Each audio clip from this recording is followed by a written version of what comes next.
Well, from the lion to the pups here, during their lifetime, 92% of all pets will experience some sort of medical emergency. So the question is, would you know how to respond to that? This is somebody in your family who you love and want to take care of. Well, a special pet first aid class is happening at IndyVet this month, and we wanted you to know about it. So here's Dr. James Speiser here to tell us a little bit about the kinds of emergencies that we encounter here. Sometimes they're injuries, sometimes an illness, but just like at home, I guess it all starts with having a good first aid kit. Absolutely. You know, it doesn't really take a whole lot to have a good first aid kit. You know, some bandage materials, scissors, tape, and so forth, maybe a tourniquet.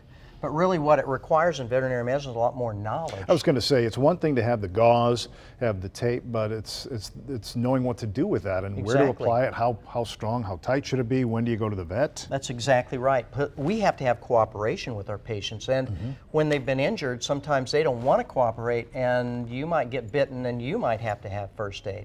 So just as an example, let me give you this. Before we get to the example, we should let you know that this is Lewis, the CPR dog. It is not a dog that's sleeping, waiting for his turn to go. So this is our friend Lewis. We couldn't bring Rosie today because we do things to this dog to try to get us acclimated to what it's like in the CPR process. Exactly. But let me ask you a question, Ray. Let's say you're out with your dog. This is a quiz here. You're in a park, and he comes back, and he's got a bad cut on his foot. He's bleeding everywhere. Okay? Obviously, there's something you got to do. What should you do first? Should you get the leash? Should you get a muzzle? Or should you get the first aid kit? I would get the first aid kit. Okay, you need to get the leash. First thing you got to do is get the animal restrained. He's running all around. He's bleeding more. You got to restrain him. Then you got to make it safe with the muzzle. Then you get the first aid kit. So what I thought was first is actually last. That's right. Okay, do you have another question? Yeah, I do have another question. Because you're going to be sneaky here. So what are you going to do now? Now that you've got him restrained, you got a muzzle on, are you going to apply a tourniquet? No. Or are you going to apply an occlusive bandage? Or are you going to apply a pressure bandage? I don't know what an occlusive bandage is, so I'm going to go with that. A pressure bandage. Now, what's the difference between an occlusive bandage and a pressure bandage? I don't know. Nothing except the way you apply it. Oh. See? Knowledge. One of these, no, that's not what we're talking about.